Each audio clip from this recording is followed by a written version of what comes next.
Hello! So welcome back to my second battle report. This is my game 2 of Art of War.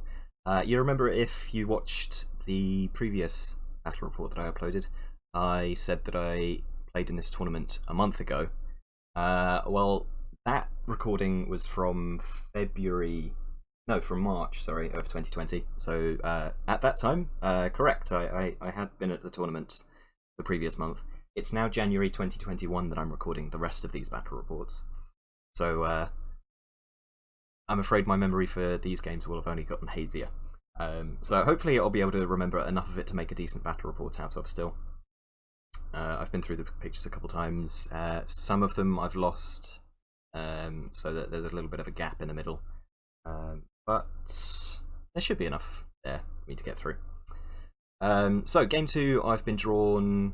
After a small loss, I got drawn against a Warriors of Dark Gods army, which I've played a couple of times before at my gaming club. One of the guys there has a Warriors army, so it's a faction that I'm relatively familiar with. But as you'll see from the list in a moment, there are some couple of bits that I haven't seen before. So here's my army list. If you watched the previous one, then you'll be familiar with it anyway. I'm not going to go over it again. If you have watched it, it'll be in the comments below, or you can pause the video and have a look now. So this is my opponent's list. He's got a Chosen Lord as his general, and he's sitting on a Wasteland Dragon. He's got a shield because he's got to pick between that and a spiked shield, and I don't know whether you'd be able to use a spiked shield if you were sitting on it. Anyway, he hasn't picked one. He's got a normal shield. He comes with the Hellforged armor, and then he's got a great weapon with blessed inscriptions for divine attacks and rerolling wounds. And he's got the Favour of Wrath, which gives him lightning reflexes in the first round of combat, but also means that attacks allocated towards him in the first round of combat are at +1 to hit as well. Then he's got a Sorcerer on a Dark Chariot. He's a Wizard Master of Alchemy. He's wearing plate armor with the Gladiator Spirit to give him +1 armor and parry. He's got paired weapons, and he's got a Dragonfire gem for a little bit of protection against flaming attacks and alchemy, whatever. Then in core, he's got 3 lots of 10 warriors with Favour of Lust, which gives him, checked these a moment ago, they give him Strider and Feigned Flight, and they can flee even though they're fearless.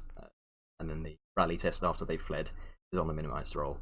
Then, to fill out the last couple of points in core, he's got 9 Warhounds, and then 2 chunky units of Chosen Warriors with Great Weapons and Wrath, so same favour as the Lord. They get lightning reflexes and +1 agility in the first round of combat, but they are +1 to hit against them as well.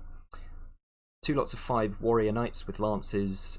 Pride, which gives them discipline checks made by this unit, are taken on minimised roll, and Champions just to presumably to go into the same combat as the Dragon or the Sorcerer, and then they can take tank challenges while the characters eat the units. And then the thing that really makes the rest of this army is the Hellmaw, which opens up gateways, and then you can drop units through it, which, with Feigned Flight on the Warriors, very good. So, as I said in the last game, obviously playing Dwarves, I'm not very manoeuvrable, so there's not an awful lot of chance for me to make up for mistakes, and with warrior units disappearing and then reappearing on the other side of the board, this is going to be a particularly big problem if I can't deal with the gateways. So, this is just after deployment. Oh, no, sorry, as we're deploying. This is after my deployment, so I've dropped for first turn, and I'm getting a +2 for this, for the 1 unit of warriors that hasn't been placed, and the 2 characters. So the dragon's going to be going behind the impassable terrain on the top right there, and the chariot is going behind those ruins in the top left. I think the warriors also go off in that sort of direction, so they're nice and close to the Hellmaw. I'm not entirely sure how that works. I don't know whether you'd need one open near it, or you go through the Hellmaw itself. I'm not sure. And then my bolt thrower just by the forests there is going to be scouting in my deployment zone next to the cannon there. We were playing deployment type 2. I can't remember the name of it, but it's where you've got the corners, the opposite corners are cut off, so you've got to deploy the rest of it, but otherwise it's like pitch battle. And you can see the token in the centre there. We are playing Again, I can't remember the name, but it's Hold the Center. That might be the name. Anyway, so I took the first turn. This is after my Vanguard moves. My King's unit just charges up down the middle. I figure with the Holdstone, with the King, with my BSB, and with magic support with my Runesmith in there, there's not an awful lot I need to be scared of in his army. His dragon's pretty scary, but I mean, my King can take him in a challenge with multiple wounds D3, and he just hasn't got enough attacks to go through my 6 wounds. And the rest of his units are small enough that I can take them and they all get in there each other's way. There's no way enough of them can attack me all at once for me to be significantly worried. And of course, my Dragon Seeker with his strength 6, his 6, 7, strength 6 attacks, multiple wounds 2, he's definitely not scared of the dragon, so he's going to try and keep the dragon pinned in one place for the rest of this game and protect the rest of my scoring units and my artillery on the hill. So on to round 1. So again, I push my King's unit further up. I mean, with the dragon facing the wrong way, he's not going to be able to charge into the flank of me there. I can only, if he charges his dogs out of the way to my Seekers, then those chosen can charge my flank, but at that point I just drop my Holdstone, fight them off, and there's nowhere for those warriors in front to go, so they've got to go into my front if they don't want to be charged. And the Hold Guardians start charging up as well, nice and close to the centre marker, so that we're scoring that when that starts next round.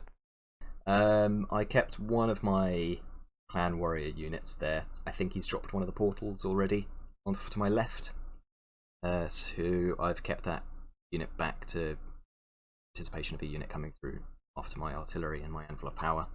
So I've got a spell off here, Rune of Gleaming, just to make them hard target and distracting, so that when he charges in with his units, it's going to be even more of a pain in the ass to try and shift this unit, because I'm almost certainly going to be steadfast. I'm going to have more ranks, more banners. I'm not scared of anything with this unit. This game, pretty good matchup for it, if I can catch his units.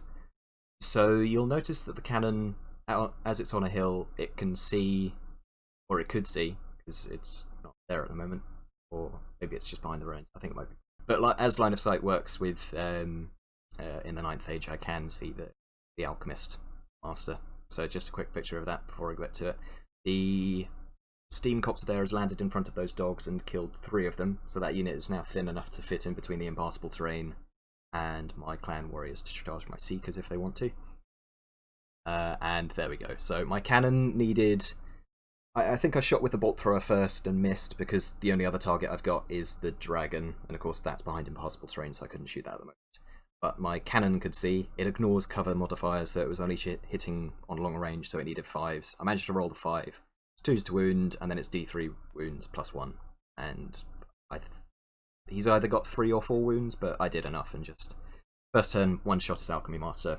Don't need to worry about his magic anymore, which is brutal. Really very horrible, and very much the reason I think people don't like cannons. So here we go into his turn 1. As you can see, his dogs have charged out of the way into my Seekers, and that's fine. Just you know, that gives me the points for those.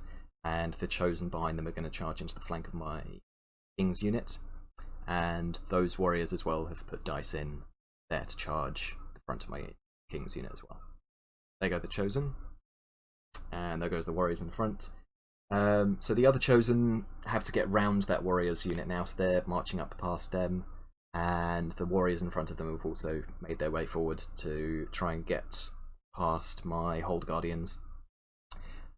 His knights and the last unit of warriors and his Helmore just shuffle about a bit for now. So this is after combat. I lose, what is it, 8 dwarves there?